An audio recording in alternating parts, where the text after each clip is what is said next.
Today I would like to introduce Ralph Kennedy Johnston Sr. He was a part of the Apollo program throughout the entirety of the program to go to the moon during the Cold War times. And this man has served his country. He did everything that he was told to do, and he was involved with different companies that were affiliated with NASA. He was a contractor. He worked for Grumman. He was an engineer, and he saw to it that the astronauts knew everything that they needed to know about LTA-8, the lunar module, and he worked for the Data and Photo Control Department and has saved many images from that era that are untouched.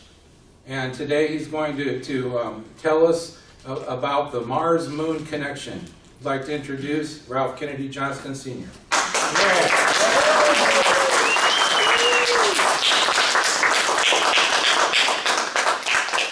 Thank you very much. Well, this is seeing the sky and what is for our future. Now, one of the things I want to do is kind of take you through a little story about how in the world did I wind up here during this timeline and what has taken place. So I'm going to run through a little bit of my background and a little bit of my history. Mars is going to be our home away from Earth, our home. So when you are there, you're going to take a look up. Where is Earth? Well, that's a picture from our rover from the surface of Mars, looking up at the Earth. Anyone want to guess what the other two are? A little closer to the sun, Mercury and Venus. They happen to be there. So, all right. How do I get to Mars or by 2025? Originally, I was thinking I had a pretty good chance, but the Mars One program kind of doesn't look like they're going to make it by 2025. Neither does NASA. I think they're looking at 2035. I think I'd rather go along with Andy and some of the others and make a quick jump and get there a whole lot quicker. Oh, quick question here. Hello, that thing moves pretty fast. I get asked the question when I talk to a lot of the young folks about, well, what do you have to do to become an astronaut? I said, well, first of all, I was not a NASA astronaut. I was with the Grumman Corporation that built the lunar modules that we went to the moon on, and I was one of the first 4 civilian astronaut consultant pilots. So in case anybody watches this, I want to be sure they understand. I was a contractor with NASA and with many times. So I thought, well, the first thing that has to happen is, you have to get born. And any guesses as to which one it is that's me? Yeah, the first answer, I guess, is the one with the mouth wide open. Okay, that's me. The one on the right. All right. My dad was a captain in the Army Air Corps during World War II. He lost his life as a bomber pilot. And my mother was a roaring 1920s flapper gal, beautiful woman. And I grew up on a country out on a farm way out there. And my stepdad had some pretty large boots, but I had to try to fill his boots. I think the chicken was better off behind there. Anyway, so after there were 3 of us, 3 brothers, Dr. A.R. Johnston. By the way, I'm the last of the Mohicans here. They've all passed on since then. Most people say, well, how old are you? I am going to be, in just a few weeks, 75. Wow. And since I'm going to live to be at least 180, then 75, I'm just barely getting going. As a matter of fact, last year, one of the scientists came out and said, the first human to live more than 200 years has already been born. Hello. Okay, so I'm ready to go all the way. All right, after that, in high school, I left in 1957, went to the Oklahoma Military Academy, which now no longer exists. But it was a great opportunity because I learned how to set objectives and goals and how to achieve them. And hello, I'm good at this. I can fly an airplane, but I don't fly computers very well. Aeroplane. Okay. All right. I did find out if you achieve things, and that's me out in front of my particular new cadet squadron that particular year, the view is always better if you strive hard and you can get out in front or you can get out to the side. Well, then I left and went to the Marine Corps. I was a captain in the advanced ROTC at OCU, OMA, excuse me. And when I went on down to San Diego, my best buddy first came in the door and he says, Ken, he says, I've joined the Marine Corps. I said, like hell you have. I'm going with you. So I go down the next day and enlist. We went from advanced ROTC captains down to Marine Corps butt privates at San Diego.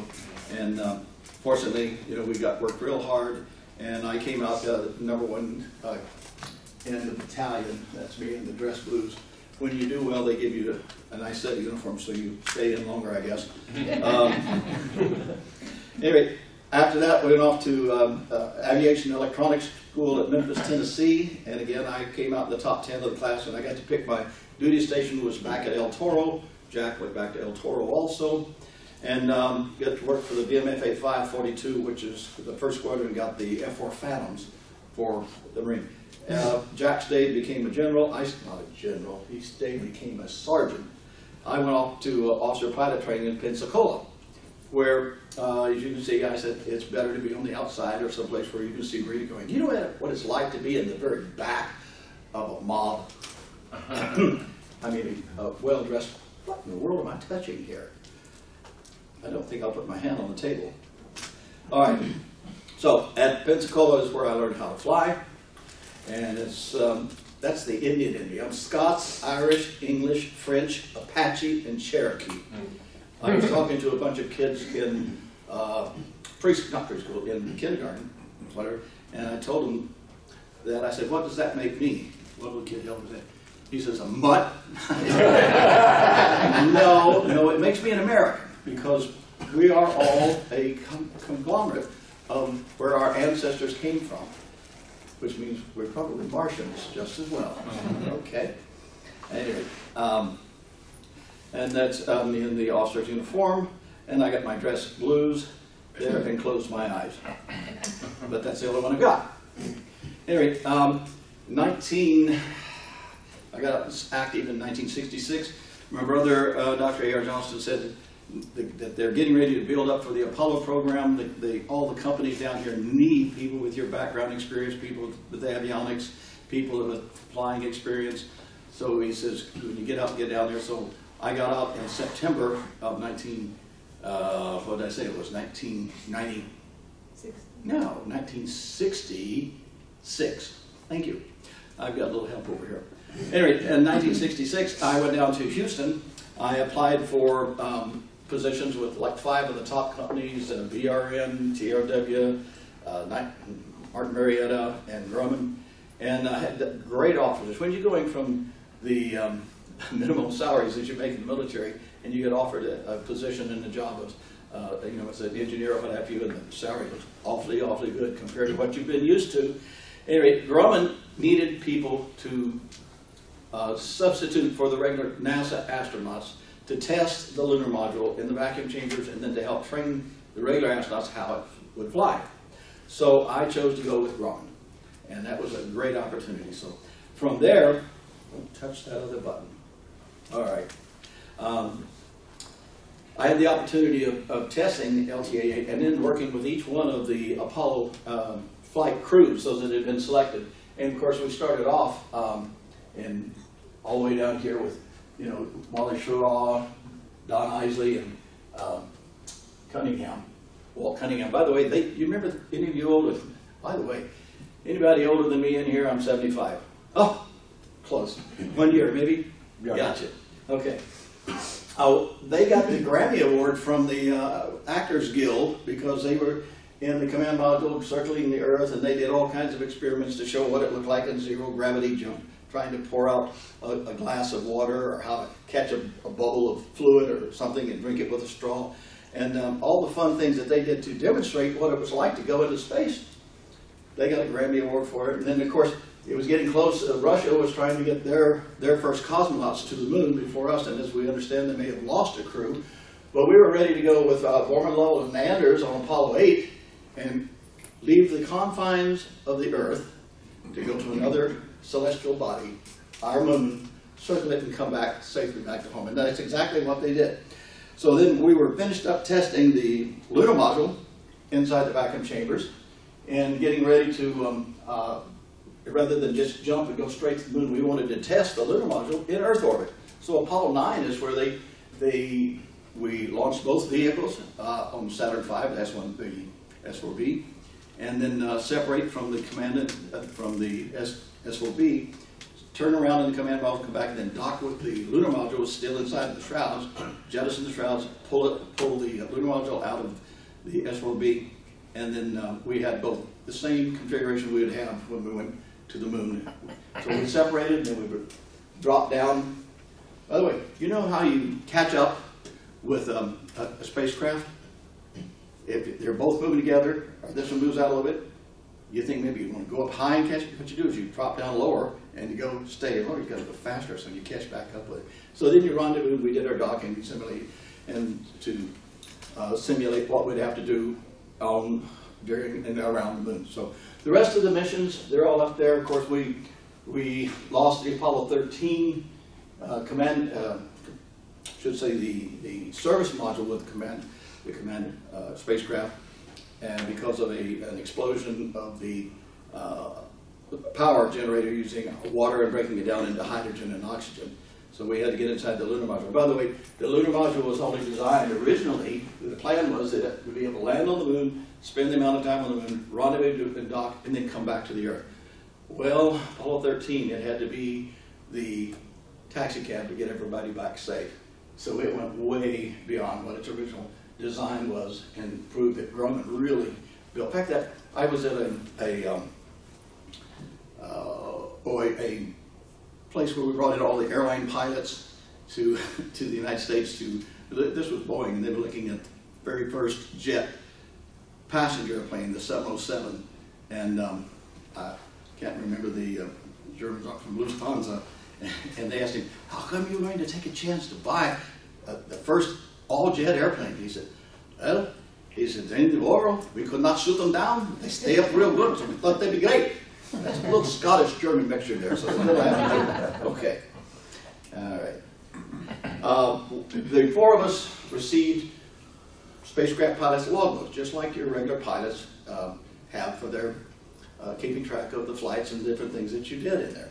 And the reason I want to show this is, of course, I've come under a lot of flack sometimes from some of the debunkers, and they're paid debunkers that try to attack individuals that are trying to put the truth out to the world. So there's my logbook, and just inside it's signed by astronaut Deke Slayton, who was the director of that. Now, first thing he said is, "Well, there's a sticker there that shows your name on it, so what'd you do, steal it?" No, that's the way Grumman gave it to me, with my name there. It was easier to do that way, because how are you going to put it inside of a typewriter and type over a big book? Brilliant. Okay. Then, after part of that, I did Crew Systems Division, CSD, as a test subject. You'll notice that it has a small vacuum chamber underneath Snoopy up there. And so one of the first Skylab flights was considered Snoopy going up into the space program. But that was because I was one of the testers there. There's me in a full Apollo spacesuit. And some people didn't know why we had 3 connectors on one side and 3 connectors on the other side. And it's really very simple. Red is the venting line to take the CO2 out of the spacesuit. Blue was the oxygen coming in, and the one at the top was a connection for our electronics, for communications, as well as our ECS and our blood pressures and all the medical sensings that we had to put on. All right, and here we go. Getting ready to go in the vacuum chamber. The gentleman putting the jacket on me happens to be my brother, Dr. A.R. Johnston, and it's one of the few pictures I have of him. As I said, I'm the last of the Johnstons from that family. So I cherish that. Going up inside the vacuum chamber, full suits, we had rails set. This was a trial run where I was testing the ability to use hand grip deals as we go up extremely steep ladder stairways, and that if I were to slip and fall backwards in a vacuum, you know, it'd be all over with. But so I'm the guy that tested and proved it out that would work there. Hobart never did anything like that. So here I'm going up the stairs to get inside. I just had to say that. I'm sorry. That was good though. That was slick. So, what is he? He's a what kind of debunker? Bounty hunter. Oh, he's a bounty hunter debunker. And when we get through with this, I'm going to be sure that he is ready to find that out. Mm-hmm. Okay, inside. Now, I have had every kind of attack from people who said, you couldn't get inside the lunar module wearing your spacesuit. Well, okay, here's pictures of me going on the inside. I crawled in through the front door just like it's supposed to be. I don't think I had the other pictures going up the ladder inside the vacuum chamber. And all this stuff, you can't even see the lunar module, but the stripes on the side over there are thermal strips where we would add heat or electricity on to cause the heat, and it would simulate the lunar module doing what we call the bacon roast mode, where you put it in rotation so that you're not cooking on one side and freezing on the other. So, anyway, and there's inside, and right now I'm getting ready to hook up the, looks like the, well no, that's the communications connection going there, and this would have been the oxygen cable that hooked the other side of my suit. All right, there is a document from the Grumman Corporation, from George, not Judge, he's back there, Morgan and Scotty McLeod, and attesting the fact that I had accumulated more than 3,000 hours manning the cockpit of a lunar module, in this case LTA-8, Lunar Test Article number 8. And he said I never did it. Anyway, one of the other things we got to do was to get to go into microgravity. At the time we called it zero gravity. And if you have a chance to read that, I think it's rather interesting that while we were up there doing this, said that we would, where's it going there? Flagrantly violation of the irrevocable laws of gravity while participating in the aerial flight as diagrammed above for the duration of up to 30 million microseconds. Weightlessness and the compelling mayhem prevailed within the test aircraft as our new members strove to master his environment, not unlike a seasoned astronaut. The free floater distinguished himself by not demonstrating a tendency towards gastronomic upheaval, and in the future bull sessions to encourage them to disseminate the occurrence. It is a big account. Anyway, point is I didn't lose my cookies and I didn't vomit. Okay, and I'll tell you this: almost every single astronaut, I mean fighter pilots, test pilots, anything else, after 50 some odd zero G's flights, lost their cookies. Every single one of them. And if you didn't, you got the certificate. So I had proof. And this is what it looks like when we go into at the top of the arc and start free falling back down with the aircraft. We become in neutral or zero gravity, and that's me flying around. And by the way, that white thing sticking out of my pocket was my barf bag, just in case, just in case. And I didn't need it. Anyway, then when NASA needed some more regular astronauts, the next 26. Neil and Jack and Joe Merwin and all of them said, well, you should go ahead and apply. You've been doing the same thing that we did. And so I got, Neil Armstrong gave me his approval, Jack Schweiger did. I have another letter from Joe Merwin, and then the document there showing for a fact that I really was up and considered for it. What happened is that after coming to NASA and going through all the physicals for the final selection and getting ready to be the final selection of the next 26 out of probably about 100 that applied. Astronaut Vance Grant, who was the director, the astronaut that was in charge of making the selections or gathering the information for the selection, he was on the 4th floor of Building 4. I was on the 2nd floor of Building 4, and he called me up to his office. And I know the next week they're supposed to make the announcement of the new NASA astronauts. And I went upstairs. Vance said, "Come on in, Ken." I walk in, I'm just excited as heck because Neil Armstrong recommended Jack Schweiger and Joe Merwin. How could it get any better? And he said, "Sit down." And I'm sitting down. He says, "Ken, I don't know how to tell you this." He says, "But the government's gotten involved." You guys know what happens when the government gets involved? He said, "We don't want to have jet jocks. We don't want to have. We only need PhD scientists, and you only have 3 bachelor's degrees, and that's all I had at the time." He said, "So your name's been dropped from the list." Well, and a few years later, I look back and I realize that had I taken or been selected, because there have been people that have been, I think I have been guided through various timelines to get me where I'm at here, I would have been on board the Challenger when it exploded. Yeah. And we looked in, I've talked to people who said, "Yeah, you'd have been there." Yeah. So I got over that after worrying about it. But anyway, that's what happened. Now, I stayed active. I went over to ILC, which is the International Latex Corporation. They just call it ILC now because people don't want to know that the spacesuits were built by design of girls and things like that. But anyway, I'm testing. We had a problem.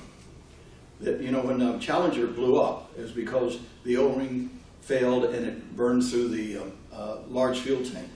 Well, we wanted to be able to be sure that if we had any damage to the shuttles, that we could be able to repair them inside the space shuttle while it's in orbit. So we had to do some testing, and you'll see me there in the full this is in the sky, space shuttle aerospace suit, and I'm holding a trowel in one hand and I'm holding a device in the other, which would spooge out the material. In other words, once we knew that there was some damage to the hull of the tile on the shuttle, we could go outside, and I'd use the MMC, the Manned Maneuvering Unit, and fly over close to the side of where it was and put some putty on this thing, go push it in, and that would seal up the cracks and would be safe to return. After 3 flights, because now I'm wearing 600 pounds of lead inside a steel box on my back, which simulated what the PLIS, Portable Life Support System, and the MMU, and all those things I'd have on. It would weigh about that much. And and once I would push against that, they had me strained up to 2 stories high with a chain. I might flip upside down. If I flipped upside down, that 600 pounds might come crushing down on me. So they came up with a really great idea of advanced technology. They tied a rope to my foot and hooked it to a steel boot. High tech. We got to the moon. All right. Now, one of the ways to see just exactly how much pressure I could put on there was to go against a stress strain gauge here. So I'm on the other side with some of the putty and push it against there and see if it goes. By the way, while I'm here, look on the right-hand side of his portable life support system, right there, the antenna sticking up. That's important later on when you realize if you're looking at pictures of some of the astronauts out on the lunar surface and you don't see their antenna sticking up there, I'll guarantee you it's been painted. What's behind it? Because they couldn't paint right up to the edge and leave the antenna there, so they just painted over them. And you'll find a lot in my archive, you'll find a lot of pictures where they just went in and painted over it. All right, so took care of that. And then Apollo 15, which Jim Irwin, Dave Scott, and Al Warren on the moon, they gave me one of the flags over there that they actually took to the moon. And I cherish that quite a lot. But then again, Ken Johnston never did any of this stuff. Just ask James, he'll tell you.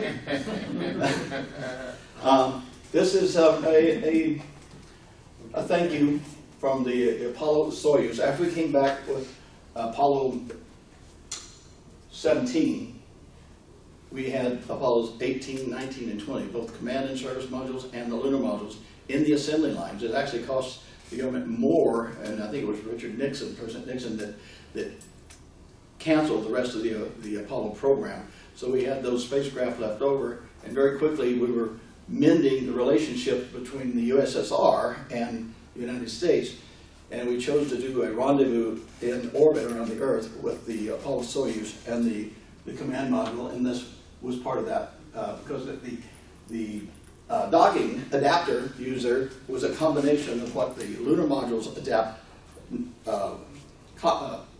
rendezvous and docking port was. So I was involved in that a little bit. We designed a special one, hooked it over the top. Once we got into Earth orbit, the command module came out, turned around, docked with, in this case, the docking adapter, pulled it out of the S4B, and then when the Russian Soyuz came up, we come in, they used different type of locks and locked together, and then we passed the gratuities back and forth from each other and said, in space we'll be free and not militarized. It'll be wonderful. And if everybody could keep that promise, it would be great. Skylab was started and going, and I did have the pleasure of working with those. Again, I was never there. I was just a clerk. You can ask Jim, he'll tell you that. I'm joking, I'm being facetious. The reason I'm being facetious is that I have been stalked since 1980, and especially since 1995 when Mr. Hoagland found out I had an archive of pictures, and he said, we can't run the risk of something happening to you. So they took me to Washington, D.C. to the National Press Conference where I presented some of the things that we had discovered on the moon in 1995. So that kind of put the word out. And ever since then, he's been trying to attack me personally, not what I'm saying and what I presented or what proof I have. So anyway, that was Skylab. These are, I'm going to go through these kind of quick because I have almost every one of them, but I did have a couple of them still. The Apollo 8 flight, thank you from the astronaut. This is called beta cloth. This is, you can actually see the webbing of the material. It's after the Apollo 1 fire, and we lost all 3 of the astronauts in that fire. We had to come up with non-flammable materials. We had to change the, instead of 100% oxygen, we went to a normal pressurized oxygen, nitrogen environment inside the spacecraft. And those of us, there are only 50 of them made in the world, those of us that work close with the crews of all these, the astronauts would give us one of the beta cloth patches, which is what they'd fold up and stitch onto their spacesuit. So that's the Apollo 8. 9 was stolen. Apollo 10 is there. Apollo 11, Neil, Buzz, and Mike. I never could read Mike Collins. Does this look like Collins to you? Or Mike Collins? I think Mike is the only one still alive. No, Buzz Aldrin's still alive. Mike's. And that's the problem when you get to my age. Apollo 13, of course, those guys went and came back. And Jim Lovell, that was his last flight as an astronaut. He was one of the original 7. What did I say? Yeah, Jim Lovell. And because he didn't want to run another risk. That was far enough for him, age-wise, too. Apollo 14, thank you to Ken from the crew there. Apollo 15, those guys. Apollo 16, appreciations from them. And there's Apollo 17. Now, I bet you Jim doesn't have any of those. There, Skylab, I did tell you. I keep doing that, I'm sorry. I have every right to. Right. Thank you.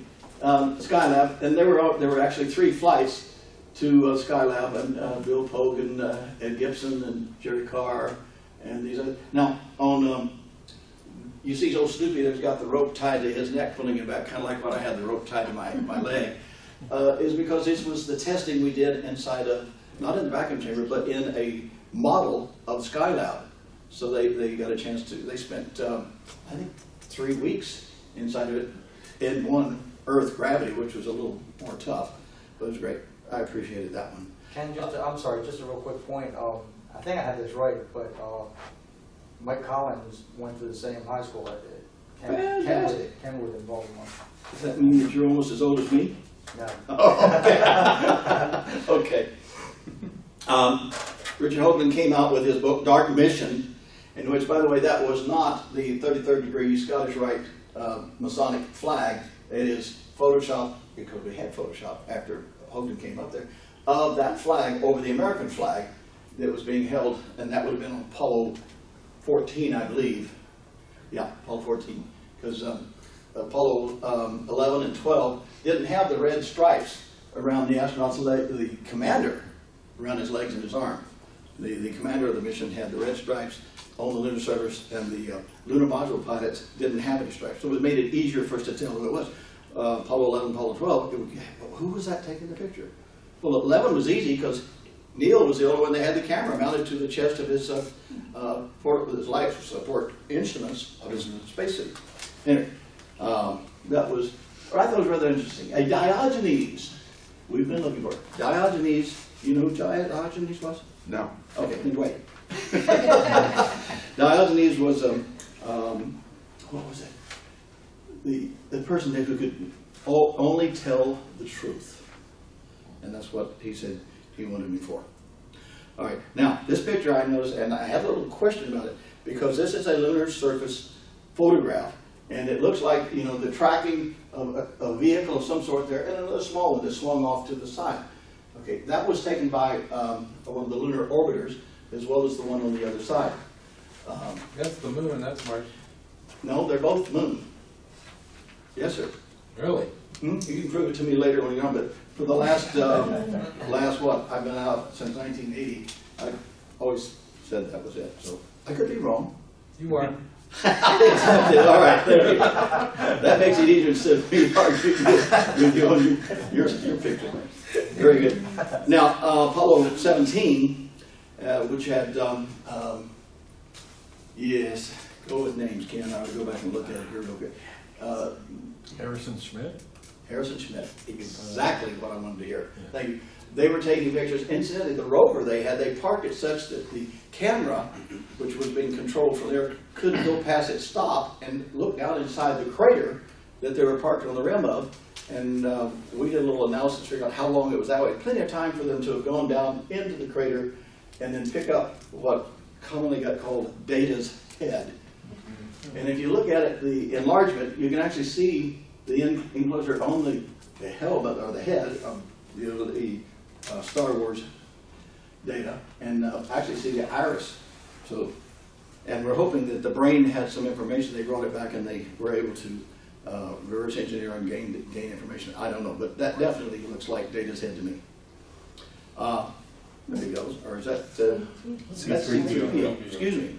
Well, C-3PO was Data's head. Anyway, they look a lot alike, don't they? All right. Now, also on Apollo 14, one of the interesting things that came out, and this is a direct scanned copy of my photograph of it. You can see it's a little bit of an aging up there in the above part. But look over the far left side. You see that beam? Actually a steel cable or some type of cable. That is actually a mountain at a fair distance. And that cable is leaning up against the side of the mountain. We've been looking at that one ever since the whole program. You go and you look at any copies of that that you get, and it's been painted out, and you won't find it there.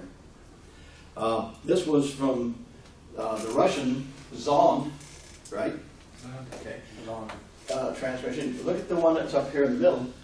This one is a tower. I'm going to show you an enlargement of the tower that Brett Shepard has done, and just to show how big it really is. Now you're looking at the curvature of the moon, and that thing standing up had to be at least a mile or so high. Okay, over here on the side, and I don't have the picture in my slide, but I have it at home. That's actually a dome that is so old that it had cracked and fallen in on one side. So as far back as the Russian Zond going around the moon had great photographs of even showing the existence of something that was manufactured, not just natural. And here's an example what Brett had come up with to show. That is the tower sticking up. You can see the shadow along the lunar surface, and basically the structure of Yeah, that one's from Richard's material there. which is That one's from Richard's material. Richard The next Hogan one's mine. enlarged. Yeah, enlarged it. You're quite right. You did a better job. Excuse me. I'm going to show yours next. You keep me straight no matter what I do. There we go. Now that's the one that you worked on, right? Yep. Brett C. Shepard. All right. Again, the only thing I can think of that would come anywhere near something like that, but that's more than a mile high, is if there's some type of volcanic activity going on and a crack coming through, and just like we used to spooge chocolate out of a machine, someone pushed it up and it kept going up until it got big. But then again, you don't have much any atmosphere almost, and 1/6 of Earth's gravity. I mean, you can just build it up as high as you want to.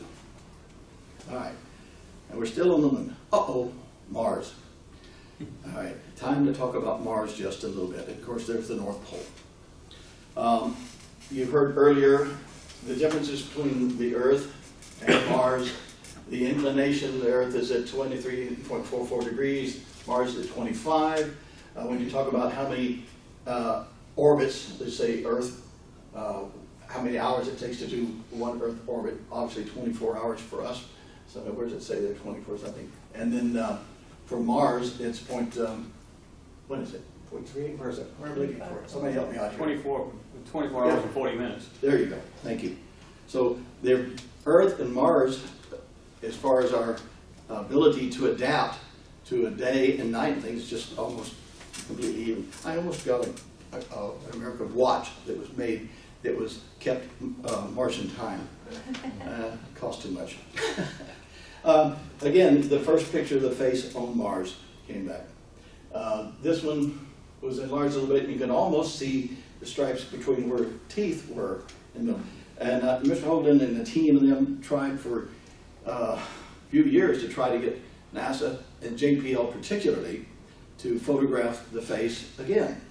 And they kept saying, no, we're not going to go by. And finally, there came about 2 or 3, but by then, when you get into the shadowed area of it, it looks like it had been collapsed. And then what they did is they took pictures of it, turned it in a different direction, and then changed, I don't think I have that on here, but they made it so bad you can't even tell that it was a face. And then later on, when China and some of them have their satellites around the moon, taking pictures. It's quite clear, it still is a face, but it's cracked a good deal on its own left side.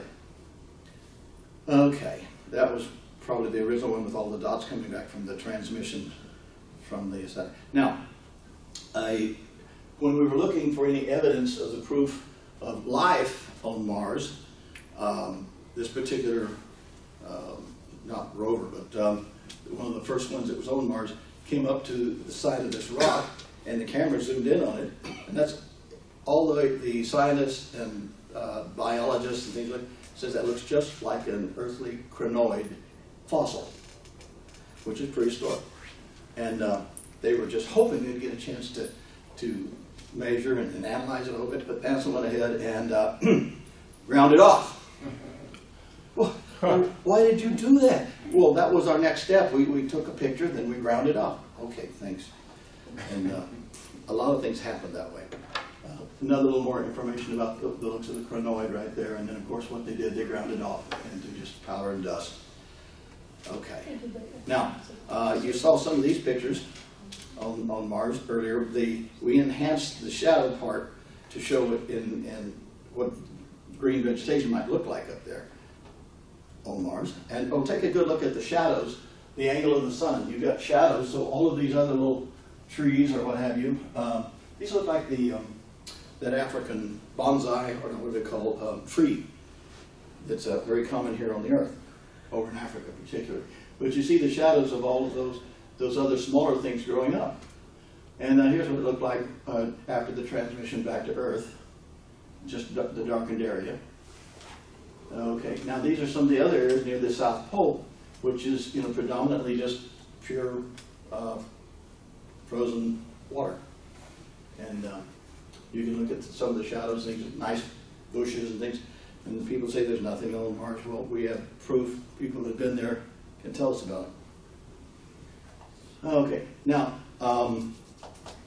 because of solar radiation, my understanding has always been that if you're going to be there a long time, you need to have dwellings underground. And if you're going to move around much underground, you need an underground transportation system. This is very similar to what we considered you'll notice that the supports for the tubing are pretty much uniform throughout the whole thing. And if you follow it along, they go down deeper underneath. And I'm looking for one particular one, see if I've got it, same one you had over there. Here you go. There's using a side rail, and the one object is still parked in there when this picture was taken, before it went down deeper. You can see the reflection off of a vehicle or something inside of the transfer tube. All right? And this is the way artists and science fiction writers for years had designed what they would consider the best means of transportation in the environment on Mars. So it sure looks an awful lot like what is actually on Mars. Okay? This one I'm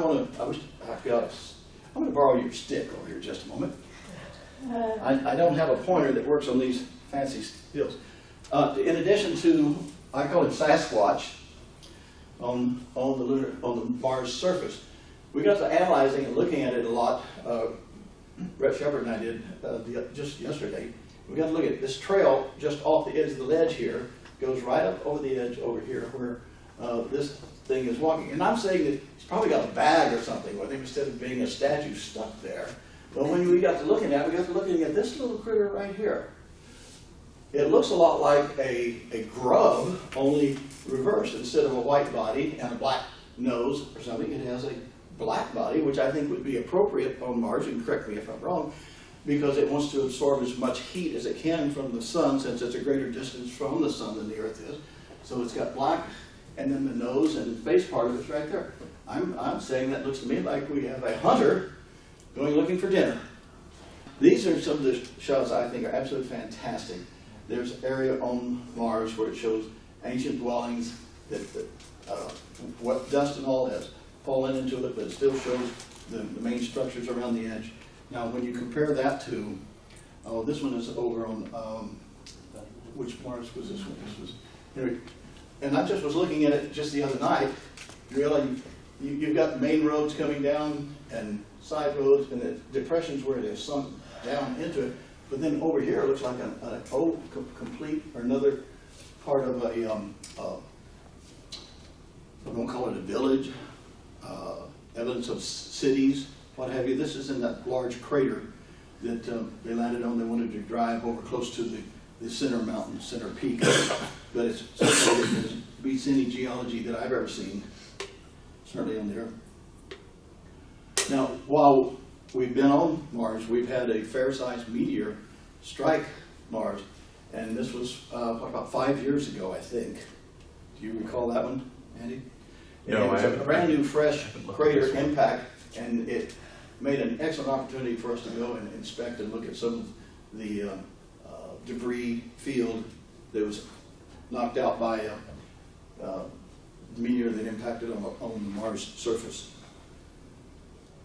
Okay, now it says this is the end, but no, it's not the end. It's just the beginning. What's the beginning? How are we going to do it? Using this typical stuff that we're showing the world, still using, you know, rocket fuel craft to escape from the Earth's gravity and go to Mars, well, in this case, satellites. All right, and here is, you know, the heavy lift systems from, who was this one? This is SpaceX. Now, SpaceX is, you know, a private corporation, and they've got the equipment. They would probably, if we continue going where we are, and personally, I truly believe that we are in the final phase of disclosure, and this 2017 is the beginning of the major disclosure. So we won't have to run the risk of blowing ourselves up. We'll be able to use reverse engineered and/or what has already been designed to be able to go either, what do you call that when you go from here to there? Teleport? Huh? To teleportation? No, well, it's teleportation, yes, but then you can jump. You jump from one to the other. Anyway, just gives you an idea of what SpaceX is looking at to be able to go there by, well, it's 2025. I don't know if they've shifted. And the reason we have to go every 2 years is, as we talked about, there's 26 months for Mars to make a complete orbit around the sun and come back close to the Earth. So, and the Earth makes it in just 24 months, excuse me, 12 months, and it's 26 months for Mars. Keep me straight. All right, one of the nice things that I guess SpaceX and the Mars One Corporation, they all got together and they started talking about what kind of golden rules or golden laws should we get together. It'd be a whole lot simpler than taking every country that goes with us to Mars to try to use their constitutions and what have you. So basically, we're talking about, you know, all resources are free to be shared between all individuals. Wasting the resources is prohibited. Don't waste, right? Waste not, want not. That's my favorite. That's what Mother taught me. About law number 1 and 2, if they're violated by an individual, then the majority of the community has to decide in a democratic way how to react to a situation of violation. If we could all on Earth even just live by that simple of rules, I think we'd all be happy. All right, so I'm going to give you a little quick rundown on how Mars One thinks that they're going to get to Mars. Right here, they've got the combination setup of a landing module hooked to a living quarters, because they're talking about 7 months to 7.5 months to make the transition from Earth to Mars, even with the 2 main engines it's going to get them started using solar panels for electricity till they get there. Once they get into the Mars orbit, they would separate from these, and they were supposed to then go into a solar orbit to drop into the sun and burn up. But then that would leave us with just the landing module. See, there we go, getting into Mars orbit and coming to make a landing. And after landing on Mars surface, we would have another one landing. We'd have them going in sequence so that we could start building up a community or a deal, yeah, and set up our solar panels around the side. Let's go a little bit further. Here's an example of what using the landing modules as the basic living quarters, all hooked together, and then running out from those, build up our own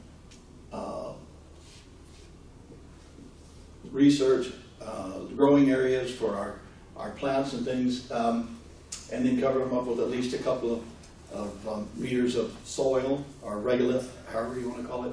Mars dirt works good for me, and to protect it against the source. Or we had the option then, and move a little bit faster here, to burrowing in the side of a mountain, and that would, you know, to eliminate the problem of being in too much solar radiation. That is the plan and the thought pattern at this point. Okay, and some of the volcanic lava tubes, they expect this probably one of the best chances that we would find any evidence of living organisms and things on Mars, because they're figuring that there wasn't much water on the surface. Now things are changing. Things are changing. Not just from those that have come forward and talked about that there is water. It's going to be evident we may well find, as they have already talked about, other kinds of species of little critters and big critters on the Martian surface. But this was the thought 4 years ago, that we'd probably find proof of life on Mars inside of lava tubes along that line. And the way those habitats were set up looks pretty nice. You have a kind of curved large TV screen where, since you don't have any windows and you want to see what's going on outside, you have a big type TV, flat screen, slightly curved, nice comfortable beds and things. Back in the back you have part of your vegetation that you've got growing back. We all start off as vegetation, vegans on Mars. I haven't figured out how to take the anything but fish with me, which would work. Give you an idea of how they would be set up inside for growing the plants and things that you need. That's one thing we'd have to learn with the plan we have now to go to Mars, is we're going to have to grow our own food. Okay? And out on the Martian surface, the way they're telling us now is we have to be on the full suits, which you discussed being, and it's how cumbersome they really are. And they are. They really are cumbersome. And even though, you know, we're talking about, see, the one I had was 60 pounds, and then I had the PLIS, portable life support system, on my back, about 120 pounds total when we're trying to walk around. 1/3 of that is not quite so bad. But if we didn't have to have, now I look at it, if the pressure that we've been told that the Mars is, I would probably want to have a bit of a pressure suit when I'm up on the flat areas. But if I'm down in the bottom of the big canyon, which is Olympus Mons. No, that Olympus Mons is the Oh, Vala Marineris. Villa Marineris. Okay. Anyway, I could probably go around in the bottom of the canyon with just a suit on and keep warm, and a small oxygenator from occasionally. So we know there is some atmosphere, pretty good atmosphere on Mars from what they're telling us. Here's where they were looking at that Martian sand before they could go on over into the inside of the crater. And they made a decision, okay, we're going to go, and they made a run at it. And of course, as you can see, they made it right around. Okay, how did we train for going to Mars? Over in Arizona, actually in Utah, there is the Mars Society has set up a Mars training facility. I was over there for 1 week, and here they are wearing flight suits with simulated backpacks that have merely a fan to pump air in, so they're getting air, but it's simulating having to wear an oxygen backpack on it. He's deciding it's time to play ball, so you got to have some fun while you're around. And here they are making a trip. This is all done here on the Earth, but it really looks pretty realistic to me. And this is one of the examples that they use. They use this picture to tell us when a huge dust storm is coming like that, based upon the density of the atmosphere that they've told us Mars has, that if you were standing out when the Mars particles of dust are coming at you, it wouldn't be, and it were to hit you, it wouldn't be much more than not that much to knock you down. Although that movie they made, what was that? Martian. Mission to Mars. It was a fun movie, but they sure did violate an awful lot of things based on the information that we have as far as what it's like to be on Mars. So anyway, that was kind of the idea they had there. This is one of the rovers coming up. See all the different devices they have out up on the front end. That's basically what they did. They came up to the side of the wall in the area where they knew it looked like it had been a river at one time. They found the crinoid, took a picture of it, and ground it off. Hide the truth. Hide from the truth. Well, we're still going to have holidays, so that gives you an idea. I'm knocking on your door. All right. You can probably tell me from what I've seen of the pictures that we had on Mars, compare them to some of the ancient ruins we have here on Earth. Tremendous similarity between what we can see from orbit or planetary. Now, I looked at this picture for years, thinking it looked like a nose in the middle of a crater to me. And I finally, see, now I'm not like the artist that can see this good stuff. I know that the dome goes all the way around here, and that's just maybe a pad out in front. So that is the one decided that has to be, and the way that the grid, the pattern is on the dome itself, that it's structured so that it's supported. So that's got to be a non-natural geological place. It's a dome. It's a living quarters. And I don't have any of the other pictures right now with me of some of the habitats and things that we've seen on Mars. Okay, this one is a pretty good one here. This was by Phobos, and they filmed that one up above, and again, that's the area that it came from, and it certainly looks like those who've seen pictures of Hiroshima and Nagasaki, where it was just been obliterated, but the roads and the walls and things straight down still there. Well, they're on Mars. This was 1989. And there are pyramids on the surface. And you can see all the stripes. This was from a satellite, and it was transmitting back line by line by line. That's the reason it looks like that. Now this one, initially when they found out and they looked at the picture and they looked at another picture and all of a sudden they just crumpled up. What was that? A chocolate bar, somebody dropped it down on the surface with some aluminum foil on it. But when in reality, they finally came back and said, oh, well, what happened was some of the solar reflective material on the rover, when they had dust come by, tore loose and it fell down on the surface of Mars, just in the same area they photographed before. Or maybe one of you guys were over cleaning off the solar panels, somebody dropped a handkerchief or something there. So that seemed more logical to me. All right, that was Mars One, a company, corporation. And then I had the patch 4 that we were going to be part of the first ones to, well, not exactly the first ones to go to Mars now, as we know for sure, but that's their plan. Okay, so that's about what I've had the pleasure of being part of. And I sent a message here back that Brett and I talked about. I sent a message to Bas Landstrom, who's the CEO and the multi-billionaire that's running the Mars One program. Tell him, I know you guys have been dropping people from the Mars program as you've been going on. They haven't, and that you're picking from the group that I'm in. I'm still available, but you know what? I think I'd rather jump with Andy.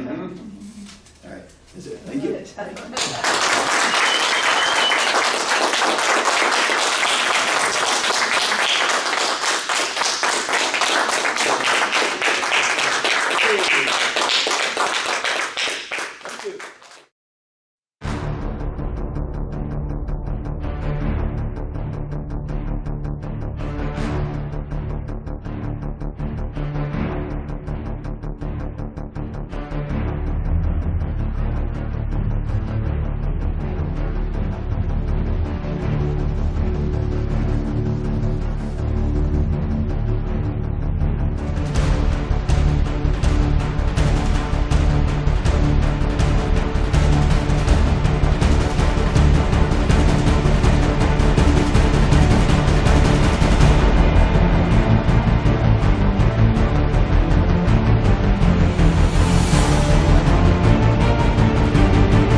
depictions of the Anunnaki being inside of a craft, not just walking like a lot of them, but some of them are actually already in the ship, a little spaceship, and they're holding on to the bag inside the ship.